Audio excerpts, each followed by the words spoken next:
চট্টগ্রাম ৩০শে মে ১৯৮১ রাতের চতুর্থ প্রহর। ঘড়ির কাঁটায় ২:৩০। রাষ্ট্রপতি জিয়াউর রহমানের এক কর্মব্যস্ত শুক্রবার সবে শনিবারে গড়িয়েছে মাত্র কয়েক ঘণ্টা আগে। একটু আগের হঠাৎ মুষলধারার বৃষ্টি ও বজ্রপাত সামান্য কমলেও মে মাসের তীব্র গরমকে সেটা আরও ভ্যাপসা করে তুলেছে। প্রচণ্ড বৃষ্টির মাঝেই কালুরঘাট ব্রিজের কাছে লেফটেন্যান্ট কর্নেল দেলোয়ারের বাসায় বাংলাদেশের ইতিহাসের গতিধারা বদলে দেওয়ার ষড়যন্ত্রের সভায় যোগ দিয়েছে চট্টগ্রাম সেনানিবাস থেকে আসা কয়েকজন মাঝারি সেনা কর্মকর্তা। সকালেই রাঙামাটি থেকে আসা লেফটেন্যান্ট কর্নেল মতিউর রহমান ষড়যন্ত্র বাস্তবায়নের কৌশল বর্ণনা করছে। ৩টি পৃথক দলে বিভক্ত হয়ে সার্কিট হাউস আক্রমণের দায়িত্ব বণ্টনের নির্দেশনা দেওয়া হলো। সারা দেশের মতো চট্টগ্রাম শহরও সেদিন গভীর নিদ্রায় আচ্ছন্ন। রাষ্ট্রপতি জিয়াউর রহমান সে রাতে চট্টগ্রাম সার্কিট হাউসের ভিআইপি কক্ষে তাহাজ্জুদ শেষ করে ফজরের আজানের প্রতীক্ষায়, পরিধানে সাদা পাঞ্জাবি পাজামা। এমনই সময় হঠাৎ করেই প্রেসিডেন্টের শয়নকক্ষের চারপাশ কাঁপিয়ে বিকট বিস্ফোরণের শব্দ হয়। লেফটেন্যান্ট কর্নেল ফজলে হাসানের নিক্ষিপ্ত দুটো রকেট শেল লক্ষ্যভ্রষ্ট হয়ে সার্কিট হাউসের দোতলায় রাষ্ট্রপতির শয়নকক্ষের নিচের কার্নিশের একটা অংশ গুড়িয়ে দিয়েছে। ঘটনা কি তা দেখতে দরজা খুলে সিঁড়ির দিকে এগোতেই সিঁড়ি দিয়ে দ্রুত গতিতে উঠে আসা একদল সেনার মুখোমুখি হন প্রেসিডেন্ট। প্রায় অরক্ষিত সার্কিট হাউসের দোতলায় বিনা বাধায় উঠে আসে প্রথম দল, যার নেতৃত্ব দিচ্ছিলেন ক্যাপ্টেন মোসলেউদ্দিন। আমাদের সাথে যেতে হবে স্যার।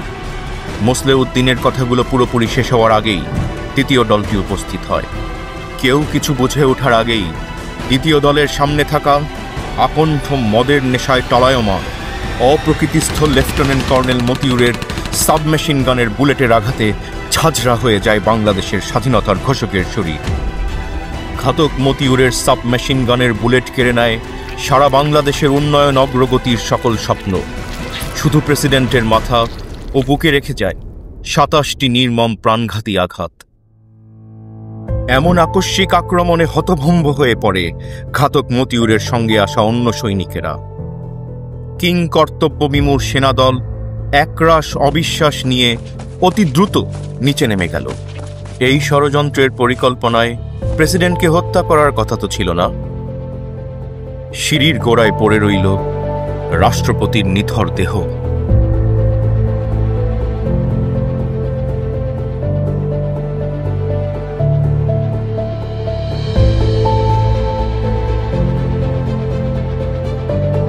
চট্টগ্রাম থেকে ২০০ কিলোমিটার দূরে ঢাকা সেনানিবাসের বাড়িতে গভীর নিদ্রায় আচ্ছন্ন দুই কিশোর তারেক ও আরাফাতের ললাট লিখনে পিতৃহারার চিরস্থায়ী চিহ্ন রচিত হল সবার অগোচরে।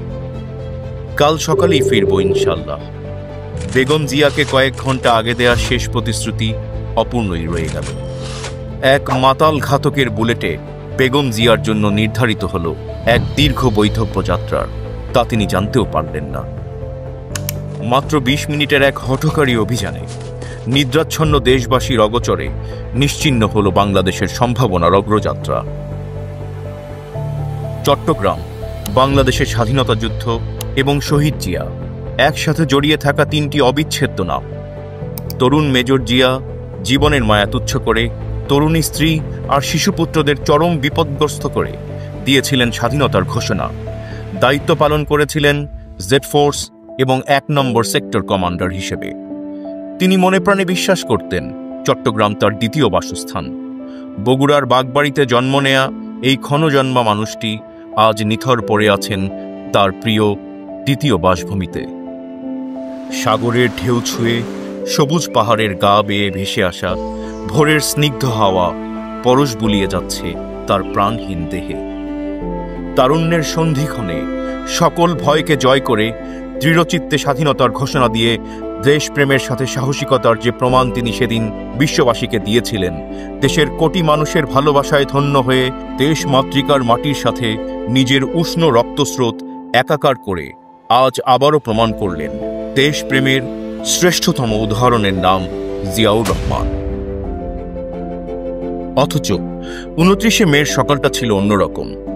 চট্টগ্রাম বিএনপির এক অভ্যন্তরীণ দ্বন্দ্ব মেটাতে হঠাৎ করেই চট্টগ্রামে আসার সিদ্ধান্ত নিলেন দলের চেয়ারম্যান জিয়াউর রহমান। ইরাক-ইরান যুদ্ধ নিয়ন্ত্রণে আল কুদস কমিটির সভা বিলম্বিত করে চট্টগ্রামে এলেন তিনি। চট্টগ্রাম সেনানিবাসের পরিস্থিতি একটু ঘোলাটে। এই সতর্কতায় সামরিক গোয়েন্দা প্রধান জেনারেল মোহাম্মদ জান চৌধুরী তাকে চট্টগ্রাম যেতে নিষেধ করেছিলেন, কিন্তু প্রেসিডেন্ট জিয়া সেই সতর্কবাণী অগ্রাহ্য করলেন। গোয়েন্দা প্রধান দৃঢ়প্রতিজ্ঞ রাষ্ট্রপতিকে বিনয়ের সাথে অন্তত রাত্রি যাপন না করতে অনুরোধ করলেন। এই সতর্কতাও কাজে এলো না। একজন প্রকৃত মুসলমান হিসেবে তিনি সবসময় বিশ্বাস করতেন জন্মমৃত্যু সম্পূর্ণ পূর্বনির্ধারিত, এর অন্যথায় ক্ষমতা মানুষের নেই। বারবার মৃত্যুকে কাছ থেকে দেখা এক বীর সৈনিক স্বতঃস্ফূর্তভাবে যা করতেন, জিয়া সেদিন সেটাই করেছিলেন। প্রায় অরক্ষিত চট্টগ্রাম সার্কিট হাউসে গার্ড রেজিমেন্টের গুটি কয়েক সৈন্য আর দোতলায় দুজন দেহরক্ষী রাষ্ট্রপতি নিরাপত্তার জন্য মোটেও যথেষ্ট ছিল না। জিয়াউর রহমান বাংলাদেশ বিমানের নিয়মিত ফ্লাইটে চট্টগ্রাম পৌঁছালেন 29 মে সকালে। সাথে ছিলেন বাংলাদেশ জাতীয়তাবাদী দল বিএনপির মহাসচিব অধ্যাপক বদরুদ্দোজা চৌধুরী, স্থায়ী কমিটির সদস্য আমেনা রহমান। বিমানবন্দরের অভ্যর্থনা লাইনে তিনি অনুপস্থিত দেখলেন চট্টগ্রামের জিওসি মেজর জেনারেল মঞ্জুরকে। সেনাবাহিনীর প্রধান এরশাদের পরামর্শে জেনারেল মঞ্জু তখন স্টাফ কলেজের অধ্যক্ষ হিসেবে বদলির আদেশপ্রাপ্ত। প্রেসিডেন্ট জিয়া আর জেনারেল মঞ্জুরের ঘনিষ্ঠতার কথা সেনাবাহিনীতে সবারই জানা। প্রখর বুদ্ধিমত্তার জন্য সবাই মঞ্জুরকে জানত পণ্ডিত হিসাবে।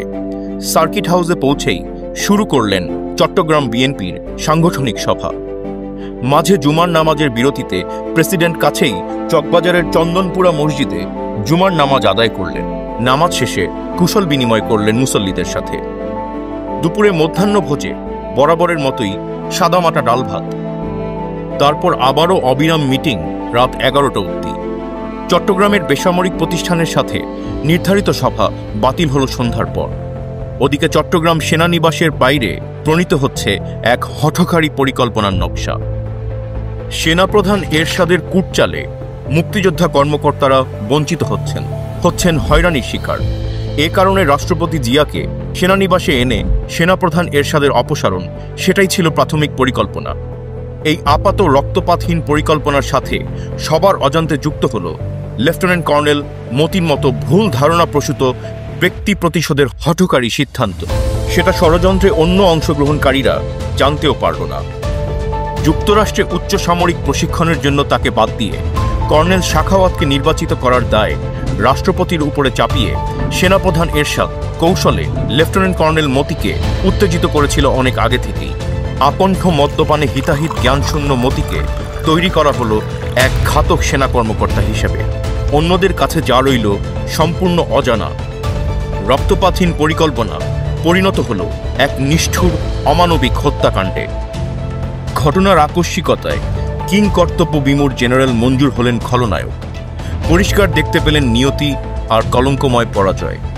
অস্থায়ী রাষ্ট্রপতির দায়িত্ব নিলেন বিচারপতি সাত্তার। সকলের সমর্থন হারানো জেনারেল মঞ্জু সপরিবারে বান্দরবানের দিকে পালানোর সিদ্ধান্ত নিলেন, সাথে লেফটেন্যান্ট কর্নেল মাহবুব ও মোজাফফরের পরিবার। রাস্তায় গাড়ি নষ্ট হলে তার আশ্রয় নেয় ফটিকছড়িতে এক পাহাড়ি পরিবারে। কিন্তু তাদের অবস্থান টের পেয়ে সেনাবাহিনীর অনুগত দল তাদের ঘিরে ধরে।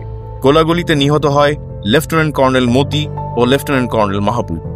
প্রেসিডেন্ট জিয়ার মূল হত্যাকারীর শোচনীয় মৃত্যু হয় 48 ঘন্টা পেরোনোর আগেই। পালিয়ে যায় মেজর মোজাফফর। জেনারেল মঞ্জুর ধরা পড়লেন। তাকে আনা হলো হাটহাজারী থানায় পুলিশ হেফাজতে।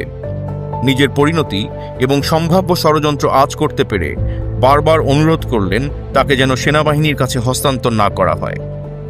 ভারপ্রাপ্ত কর্মকর্তা আব্দুল কুদ্দুস থেকে শুরু করে ডিআইজি শাহজাহান কেউই তার অনুরোধ রাখেননি। ওসি কুদ্দুস ক্যাপ্টেন এমদাদের কাছে হস্তান্তর করল জেনারেল মঞ্জুরকে। হাত পা বাঁধা জেনারেল মঞ্জুরকে চরম অপমানজনকভাবে গাড়িতে তোলা হলো। তারপর নেওয়া হলো চট্টগ্রাম সেনানিবাসে। সেখানে সেনাপ্রধান এরশাদ প্রেরিত দুজন উচ্চপদস্থ কর্মকর্তার একজনের গুলিতে সেই রাতেই নিহত হলেন জেনারেল মঞ্জু। পরদিন সামরিক বিজ্ঞপ্তিতে জানানো হলো বিক্ষুব্ধ সেনা সদস্যের হাতে নিহত হয়েছেন তিনি। অন্যদিকে ডাক্তার লেফটেন্যান্ট কর্নেল তোফায়েলের পোস্টমর্টেম রিপোর্টে পাওয়া গেল ভিন্ন তথ্য। মঞ্জুরের মাথায় একটি মাত্র গুলি। তড়িঘড়ি করে দাফন করা হলো তাকে। জীবিত বা মৃত কোনো অবস্থাতেই তাকে ঢাকায় পাঠানো হলো না। রাষ্ট্রপতি জিয়া হত্যা রহস্য উদ্ঘাটনের অন্যতম সূত্র জেনারেল মঞ্জুরকে সরিয়ে দেয়া হলো পৃথিবী থেকে। রাজধানীর বাইরে বিচ্ছিন্ন এক সেনানিবাসে বিদ্রোহ করে ক্ষমতা পরিবর্তন যে প্রায় অসম্ভব, মঞ্জুরের মতো একজন সেনানায়কের সেটা না জানার কথা নয়। রহস্য আর জিজ্ঞাসার এই অংশটুকু আজও অনুৎঘাটিতই রয়ে গেল।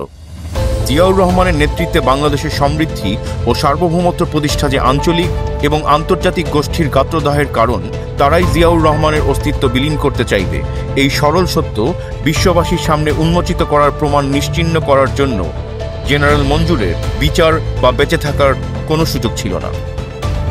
এদিকে ৩০ তারিখ সকাল ৯:৩০টায় মেজর শওকত আলী ও মোজাফফরের নেতৃত্বে প্রেসিডেন্ট জিয়ার কার্পেট মোড়ানো মৃতদেহ সেনাবাহিনীর গাড়িতে করে সার্কিট হাউস থেকে নেওয়া হলো অজ্ঞাত স্থানে লোকচক্ষুর অন্তরালে দাফনের উদ্দেশ্যে। অসম্ভব জনপ্রিয় প্রেসিডেন্ট জিয়া হত্যাকাণ্ডের প্রতিক্রিয়ায় সম্ভাব্য জনরোষ এড়াতে সার্কিট হাউস থেকে ২২ মাইল দূরে রাঙ্গুনিয়ার পাহাড়ের ঢালে তড়িঘড়ি করে দায়সারাভাবে জানাজা করে তার মৃতদেহ অসম্মানজনক দাফনের নামে একরকম মাটি চাপা দেয়া হলো। বিদ্রোহের নামে সংগঠিত হঠকারী সেনা তৎপরতা থেমে গেল স্বাভাবিকভাবেই। ঘাতকের দল হয় ধরা পড়ল অনুগত সেনাবাহিনীর হাতে, নয়তো পালিয়ে গেল। পরিস্থিতি শান্ত হতেই ১ জুন সকালে প্রথমেই শুরু হলো শহীদ প্রেসিডেন্টের মৃতদেহের খোঁজ। কর্নেল হান্নান শাহের নেতৃত্বে সেনাবাহিনীর দল কিছুক্ষণের মধ্যেই রাঙ্গুনিয়ায় বাংলাদেশ টোবাকো কোম্পানির পেছনের পাহাড়ের ঢালের অগভীর গর্ত থেকে উদ্ধার করল রাষ্ট্রপতির মৃতদেহ। রাষ্ট্রপতির মৃতদেহ নেওয়া হলো চট্টগ্রাম সেনানিবাসে। মৃতদেহের ময়নাতদন্ত সম্পন্ন করলেন সেনাবাহিনীর প্যাথোলজি বিশেষজ্ঞ lieutenant colonel doctor Tofail Ahmed. ময়নাতদন্ত শেষে প্রয়োজনীয় ড্রেসিং করবার পর রাষ্ট্রপতির মৃতদেহ চট্টগ্রামের জেলা প্রশাসক জিয়াউদ্দিন এবং কর্নেল হান্নান শাহের তত্ত্বাবধানে বিমান বাহিনীর বিশেষ বিমানে করে পাঠানো হলো ঢাকায়। পুরাতন বিমানবন্দরে সামরিক বেসামরিক কর্মকর্তাদের সাথে সেই হৃদয় বিদারক মুহূর্তের মুখোমুখি হলেন বেগম খালেদা জিয়া ও তার 2 কিশোর পুত্র।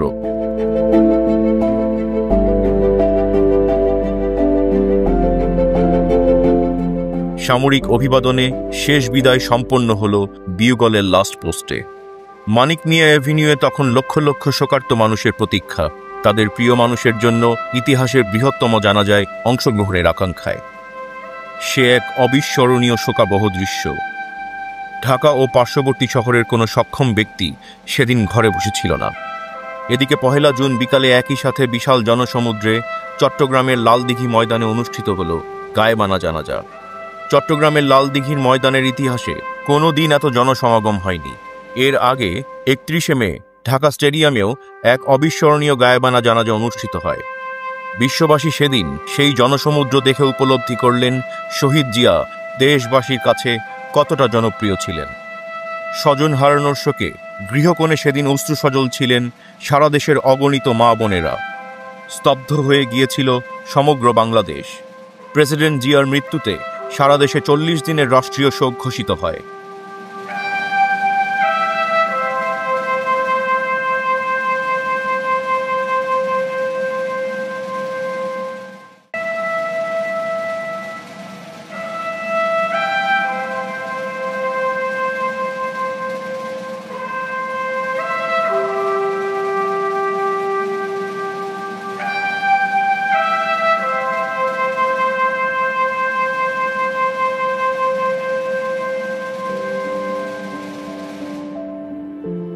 জিয়া হত্যাকাণ্ডে কিছু সামরিক কর্মকর্তা অংশ নিলেও একজন সাধারণ সৈনিকও এই অপকর্মে অংশ নিতে রাজি হয়নি। দেশের কোটি কোটি মানুষের কাছে স্বজন হারানোর ব্যথা এক একটি অধ্যায়ের মতো সেদিন প্রতিফলিত হচ্ছিল স্মৃতির পাতায়। রাজনৈতিক নেতাদের ব্যর্থতায় এক তরুণ মেজরের ১৯৭১-এর ২৬শে মার্চে স্বাধীনতার ঘোষণা, জেড ফোর্সের অধিনায়কত্ব, ১৯৭৫-এর ৭ই নভেম্বরের দিশাহীন জাতির সামনে আশার আলোকবর্তিকা হয়ে আবির্ভাব, তলাবিহীন দুর্ভিক্ষ কবলিত বাংলাদেশকে খাদ্যে স্বয়ংসম্পূর্ণতা এনে দেওয়া, একদলীয় বাকশালের শৃঙ্খল থেকে বহুদলীয় গণতন্ত্রে উত্তরণ, শৃঙ্খলিত গণমাধ্যমকে অবারিত মুক্তির আস্বাদ দেওয়া, মুসলিম বিশ্বে সম্মানের আসনে প্রতিষ্ঠিত হওয়া, পূর্ব আর পশ্চিমের বিশ্বকে মৈত্রীর বন্ধনে আবদ্ধ করা, খাল খননে সারা বছরের ফসলের সম্ভাবনা সৃষ্টি, আঞ্চলিক সহযোগিতায় সার্কের ধারণার জন্ম দেয়া, তৈরি পোশাক ও মধ্যপ্রাচ্যের শ্রমবাজারের সম্ভাবনায় অর্থনৈতিক স্বনির্ভরতা অর্জন, সততা, দেশপ্রেম ও স্বজনপ্রীতির ঊর্ধ্বে এক প্রকৃত জনবান্ধব রাষ্ট্রপতির দেখা পাওয়া, উসর আরাফাতের মরুভূমিতে জিয়া ট্রির সুশীতল ছায়ায় চিরস্থায়ী সম্মানের আসনে বাংলাদেশকে পৌঁছে দেয়া আত্মার আত্মীয় এই মানুষটি আর নেই। এই শোকাবহ সত্যের মুখোমুখি হবার বেদনা সেদিন দেশের সকল মানুষের হৃদয়ে। সবাইকে কাঁদিয়ে এই প্রিয় মানুষটির শেষ ঠিকানা আজ সংসদ ভবনের উত্তরে জিয়া উদ্যানের সবুজ শয্যায়। মানুষের ভালোবাসায় যা আজও ভাস্বর ও শুভকামনায় সিক্ত। শহীদ রাষ্ট্রপতি জিয়াউর রহমানের ৪৫ বছরের সংক্ষিপ্ত জীবনের প্রতিটি ছত্র পরিপূর্ণ সফলতার সোনালী গাথায়। কিন্তু তার শাহাদাত প্রশ্ন রেখে গেছে অজস্র, যার উত্তর আজও অজানা আমাদের। অসম্ভব জনপ্রিয় এই রাষ্ট্রনায়ককে কেন ঘাতকের বুলেটে প্রাণ দিতে হলো? তার হত্যার সাথে তৎকালীন সেনাপ্রধান জেনারেল এরশাদের সংশ্লিষ্টতা কতটা, সেই সত্য কেন উদ্ঘাটিত হলো না? কেন ষড়যন্ত্র উদ্ঘাটনের গভীরে যাওয়ার যোগসূত্র জেনারেল মঞ্জুরকে পরিকল্পিতভাবে হত্যা করা হলো? বাংলাদেশের স্বাধীনতা আর সার্বভৌমত্বের প্রতীক রাষ্ট্রপতি জিয়াকে নিশ্চিহ্ন করার মাধ্যমে সবচেয়ে বড় সুবিধাভোগীদের সংশ্লিষ্টতা কেন সামনে এলো না? আওয়ামী লীগ নেত্রী শেখ হাসিনার স্বদেশ প্রত্যাবর্তনের ১৩ দিনের মাথায় জিয়ার হত্যাকাণ্ড সংঘটিত হল। বিষয়টি কি নিছকই কাকতালীয়? মুসলিম বিশ্বে ক্রমবর্ধমানভাবে জনপ্রিয় এবং বাংলাদেশকে স্থিতিশীল সমৃদ্ধির পথে নিয়ে যাওয়ায় যাদের গাত্রদাহ, সেই সব বিদেশি গোয়েন্দা সংস্থার সংশ্লিষ্টতার সত্য কেন আজও উদ্ঘাটিত হল না? ৩০শে মে সংঘটিত ঘটনায় হয়েছে শুধুমাত্র সেনা বিদ্রোহের বিচার, শহীদ জিয়া হত্যার বিচার হয়েছে কি? ইতিহাসের কাছে এই সব প্রশ্নের জবাবের প্রতীক্ষায় রইল বাংলাদেশ। বাংলাদেশের আকাশে যতদিন লাল সবুজের পতাকা উড্ডীন থাকবে, ততদিনই প্রশ্নহীনভাবে একজনের নাম গর্বের সাথে উচ্চারিত হবে, জিয়াউর রহমান। যদি বাংলার বুকে নাম তোমার রাখতে চাও অম্লান, তবে হয়ে যাও তুমি জিয়াউর রহমান। যদি বাংলার বুকে নাম তোমার রাখতে চাও অম্লান, তবে হয়ে যাও তুমি জিয়াউর রহমান। যদি অপার স্বাধীনতার আকাশ ছুতে চাও তুমি আবার, তবে হয়ে যাও তুমি জিয়াউর রহমান। যদি বাংলার বুকে নাম তোমার রাখতে চাও অম্লান, তবে হয়ে যাও তুমি